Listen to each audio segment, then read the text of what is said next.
All right, folks, progress on the new hydro system as promised. Run into some, I wouldn't call them problems, I'd call them issues, maybe problems. Right now I have this system running. If you haven't seen the first video, it probably would help you to watch it before you worry about this one. But that valve is open, which means that this height right here is setting the level. And as you can see, this is the little head sprinklers that I'm using to create this surface action and what have you. And that all works great. It all works exactly like it's supposed to. One of the things I ran into was I started to worry about, you know, this pipe when full, 10 foot long of water, has some weight to it. It's got that apparatus on it, you're jacking around there, that we could have some tension on these bulkheads that eventually could cause failures of the seal. So what I did is I just took right here, you can see another 2x4, like a facing board, and I just took my nail gun and I attached it. I brought it up till it was touching the T down there, and then just did it on the other side. Once I had 2 nails in it, I went through and nailed it. So that was really, really easy.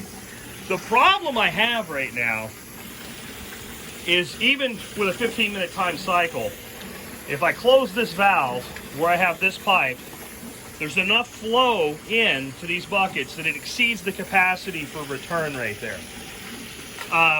And that causes it to leak over. Now, there's a number of solutions to that. One would be just to pop that upper piece of that apparatus off right there, and those 2 pipes right there, trim those down, let's say 1 inch. Based on how little it spills over, I think if I did that, my problems would be over. Now, what I had to do to even get into that range, though, and I would have done it anyway, is install a valve right there. And you can see I have that valve about half open to control, but the pump that I'm using is a dirty water Lances pump from my other system. It's more pump than this system needs, but I have the pump, it's here, it's free. I have the float valve off of it right now, but you can see that it does come with a float valve. I just took it off so I can play with it. I can put it back on whenever I want, but that way I can kick it on and off while I'm experimenting here. So, let's talk about not a solution to this issue, but a variety. Number 1 would be just go ahead and lower it, okay? Number 2 would be close that valve, fill the buckets up, unplug the pump, and do nothing for a few weeks. Run straight Kratkyish, so you have your net pots, and I have 4-inch net pots I'm waiting on. And when they get here, I think where I have that water level right now, it's going to be just about maybe a 1/4 inch touching those net pots, so it'll be perfect.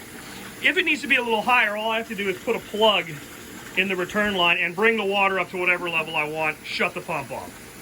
Don't have to do a thing. Everything's great when the roots get down deep enough for this level to work, which wouldn't take very long, because as you see, that level's a lot higher than this sets it, because it is still exceeding it. It's been running for an hour now, and that's like a total safety check for me. Like, this is never going to overfill this bucket, run like it is. Now, I want some safety space here. If you look at this, this is a lot of headroom. This is about, what, 4 inches, maybe 5 inches of headroom. I want that, and the reason I want that much is because, let's say all of a sudden this pump decides it wants to do more than it's been doing.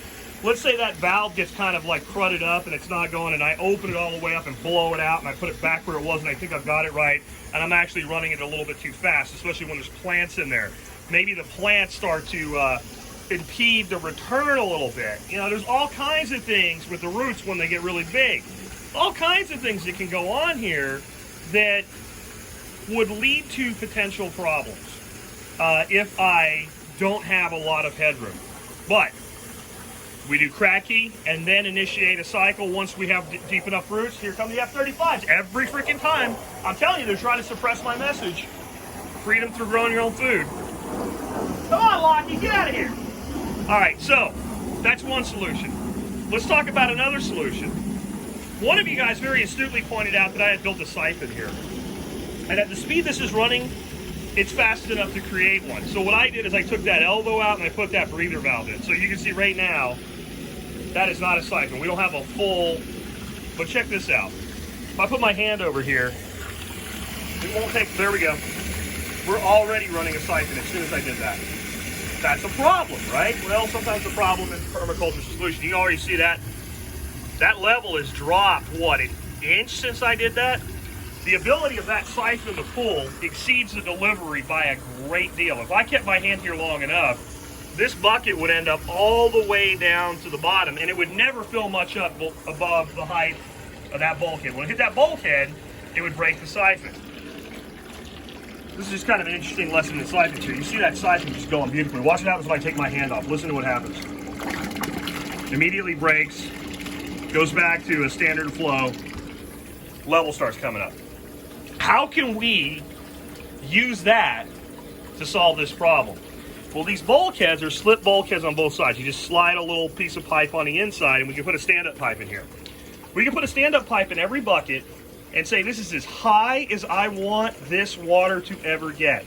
And as soon as that water reaches that point, that siphon will start pulling. Once it gets below there, and you'd have like this every 15-minute cycle, you have this little mini ebb and flow thing going on. And that would set that. Now, what that means, though, is once you have a bunch of tomato roots in here and you want more of a gap, now you got to go in there and pull that thing out. And anybody that's ever worked with this stuff knows over time those dry fittings get really, really tight, and it doesn't seem like the best thing to do, but it seems like it might have other applications. What you have is a foolproof siphon here. It's not a bell siphon. It's an overflow siphon. There it goes again. It's already, now it's pulling, water level's dropping, boom. Broken siphon. And again, your stand-up pipes would set the limitation of that siphon. But then, again, you're fixing your bottom, right? You're not going to have much ebb and flow at all.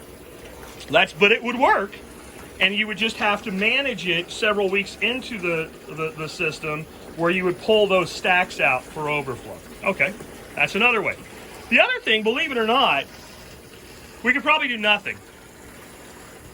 We could probably do absolutely nothing at all and just stick tomatoes in here the way it is right now, and they would grow.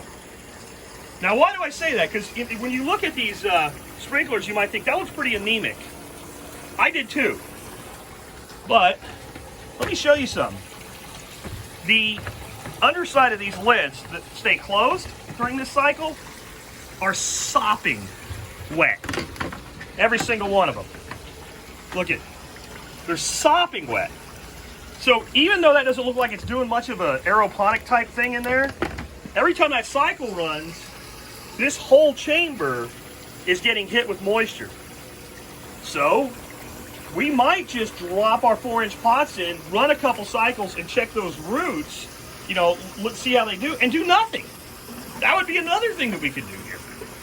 In the end, even though we've run into an issue, we have multiple solutions. And this is what I was trying to explain to my grandson yesterday when we were talking about all this out here, and I had him helping me out. If I can keep him focused. We got some wasps trying to build nests in here, and he's terrified of wasps, and he's constantly paranoid about them. But as I was trying to hold his focus, I was saying, we're building something that I don't exactly know what I'm building. I'm not sure yet. And he's like, well, how do you do that? It's like amazing to him that you could start building something without knowing exactly what you're doing. Because in school today, they're taught what? There's a right and a wrong answer for everything, and you need validation. Like thinking about this going through, there's lots of there's more solutions than the ones I just gave you. But here's another one. Here's another one. Another thing we could do, but this would be another input. We could come right here, cut this pipe, pop a 1-inch T in here, and build another stack just like that. Take another return line, attach it to this facing board back here, and bring a second return line back. What that would do is take all of the volume from this side down that stack and a little bit of that one, and effectively split the load through 2 1-inch pipes. So you have 2 separate returns going on. I know if I do that, the speed I'm running this at right now, I'll still have headroom and I will never overflow the buckets. I know that'll work. But to do that, I have to use another valve and a bunch more fittings. That's not real expensive, but it's another input. So my inkling here is to try doing nothing. Let's try doing nothing. When my net pots come in, I've got tomatoes ready to go. I'm gonna put them in. I'm gonna run that cycle just like that, and I'm gonna see if that is enough, running 1545 to keep those roots happy. If they look a little unhappy, that doesn't mean it's not gonna work. What I might do is just take my timer and go to 15 on, 15 off, so every 15 minutes they're getting that spray, if they need it. Once they get roots touching the water at that level, well, then we can just take the timer and pull every other peg up and go to 1545, which means my pump, that big old beast there drawing power, only is going to run 6 versus 24 hours a day. That's my inkling. If that doesn't work, the next thing I'm going to do is I'm going to close that valve and fill it and let it be cracky. I know that'll work. So even though I have all these other solutions, and there's even things we could do, how interesting is this? We could come up with something that ran on like an Adreno, Raspberry Pi or something like that for some additional automation. I'm not going to do it here, but in a larger system, we could do something really interesting here. We could just have some little actuator that just closes this off whenever the pump kicks on. And then as soon as the pump kicks off, and then you have a mechanical controlled, mechanically controlled siphon that can't fail. Now, I'm not going to use that in this system, but I'm already thinking on larger systems, ways that could be used. There's always multiple solutions. So the problem is this becomes a siphon. You want to know something else that's really interesting? Check this out. When I first installed these, it's always easy to cut a pipe shorter, and there's no glue on that. This is an old pipe that I'm just reusing. Recycle, reuse, upcycle, right? So I had these longer. The water level was actually coming up. These were creating a siphon, and they were siphoning back through the pump and that valve down there. So you could actually build a system that was designed to come up to a certain level of a filler valve. And when your pump cuts off, your pieces that brought the fluid in can take it back out and drop the level. I'm not sure how I'd use that yet, but I know that I can. Let's talk about a few more things before I wrap up with you today. One, I'm bleeding pressure off of that pump with that valve right there. I don't want to throttle that pump way, way back and then not let some of that, because that's going to make that pump work a lot harder. And it's going to also lead a lot more likely to blowing a pipe somewhere and causing a failure, right? So I'm bleeding that pressure, but that has a really cool side effect. Look at the oxygen. How much oxygen? Here they come again. How much oxygen is going into that water right now because of that bleed valve? And the answer is a lot. Plus, you're getting oxygen here. You're sucking air in through this stack. You're getting oxygen out of your mind in here with all of this air bubble. Like, you can't feel this, but what I'm telling you right here is my hands, again, if you look, that's what, that shows you what's actually happening there. So lots of cool stuff. The other thing, about the only thing left in this system yet that we haven't done, not go away, is putting in a reserve of fluid. I want this to be, when somebody's watching this, I can be like, you know what? Go out, pick some tomatoes if you want to, but you don't have to do anything. I want this to have weeks of longevity without me touching it. Now, you're going to use more fluid than you think, right? Okay, no problem. No problem. We're going to come back here, and I'm going to take a big garbage can. I'm going to set it on some cinder blocks back there. I'm going to go right through that. I'll come over here.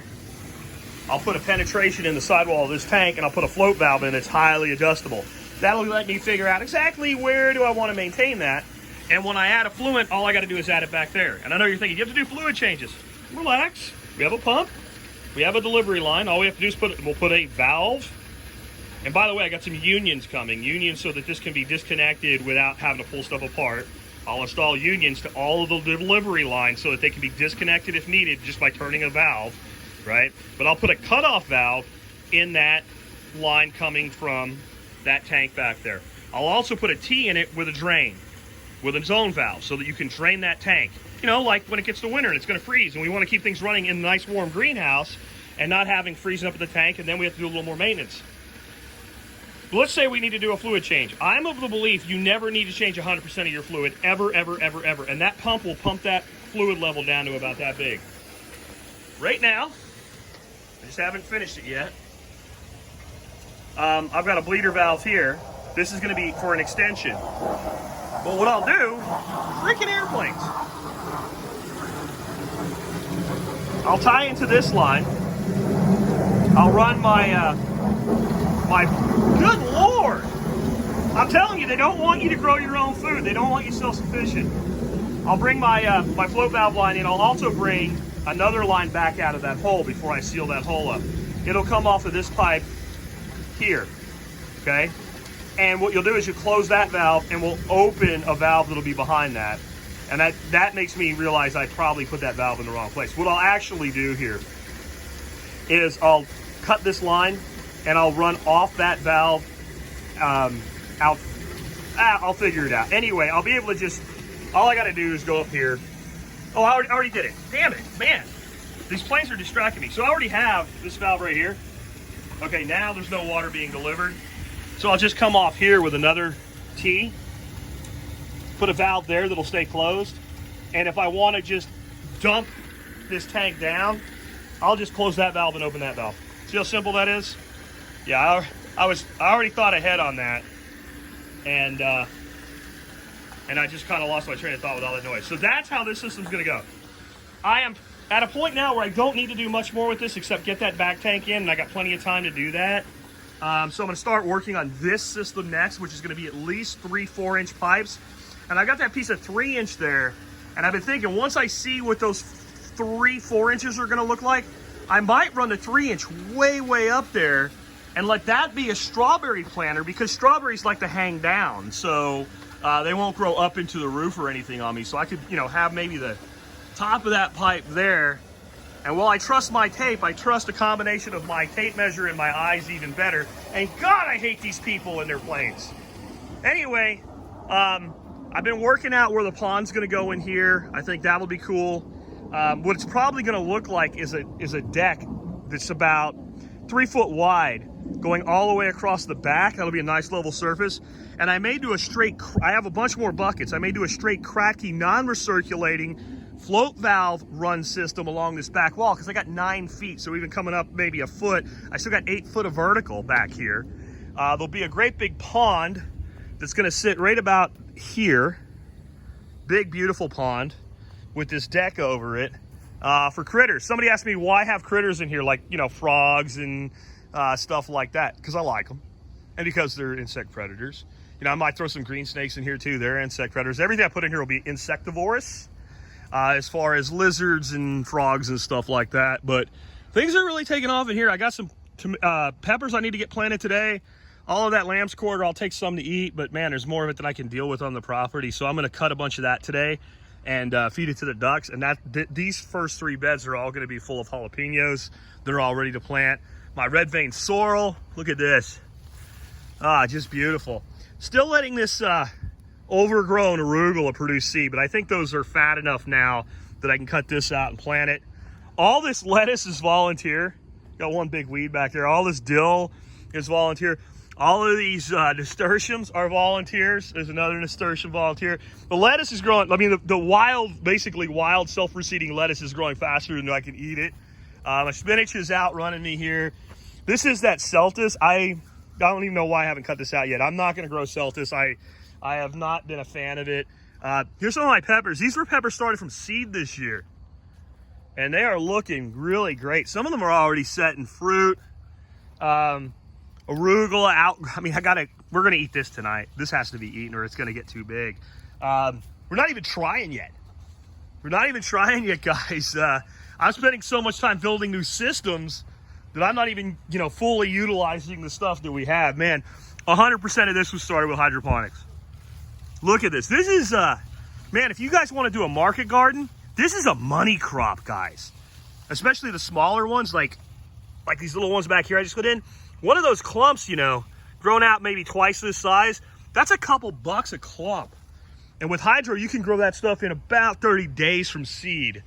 If you've ever tried to grow this from seed and soil, you know it doesn't do that.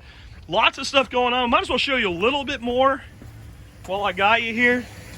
And again, no problems exceeding the speed there. We've kind of hammered that. I want to show you, I've got beans just starting to pop up out here. These are scarlet runners. This is all going to be tomatoes and cucumbers. I can never say the name of this plant. It looks like a cross between cucumber and pepper. It's called a shua or something like that. A-O-U-C-H-A, I think is how you spell it. Anyway, it's a vine. And I did not have luck with it the first year, but I think I had a bad location. I'm gonna train it. I've got another one in there and the hydro system started up over these arches. Somebody asked me in another video how high these arches are. I'm just under 6 foot. You can see my arm is just barely bent. So I'd say that's, it's about 7 foot, I guess. I mean, if it was a guy standing in front of me, I'd say he's really tall. Fennel, all this is fennel was started. Perilla, this stuff, again, I got food growing faster than we can eat it now. It's one of the reasons I'm thinking about a micro CSA. This is at Yodfa. I just started eating Yodfa and because those are those little broccoli florets on that. I guess we're eating Yodfa and arugula tonight. I've got hot soy going to seed, man. And I'm just letting it. And you know what I've learned this year? These little florets, when they're flowered and when they're still not flowered, these are awesome. I actually like eating that more than I do the plant. God, look at the sorrel. This is just plain old sorrel. This was all started hydro this year. These beds are not even prime time yet. I mean, this soil was just put in. More of the sorrel. Look at the shard. We're gonna have to eat shard tomorrow, damn it. You know, all this stupid food we have to eat. I haven't even started yet. There's my one little lonely eggplant out here. I started him way too early to see how he'd do in hydro. He's not happy. His brothers and sisters are growing a lot faster than him in the hydro system right now. It's not warm enough. It was really warm yesterday. Eggplants love heat. You can see I've got, but we got the beans coming up all along the back, the scarlet runners. And then in the front, these are just plain old green beans. So there'll be a row here. They're not doing great. Some are like this, some are looking a little unhappy, and all this didn't come up. My grandson planted these. It was some older seed, so I might find some of the newer seed. I want to see how it would do and come back and just pop a bunch in so he doesn't know they didn't grow. Because he got really excited when he saw these starting to come up. So that's what we got going on, guys, and I'll keep reporting our progress. A lot of you guys are asking questions about what this and what size pump, whatever in there. As I finish it out, guys, I will tell you everything as I go through this. But like I said earlier, a lot of the stuff going on in there right now, I'm not even sure yet. We're just working it out as we go. We'll catch up with you later.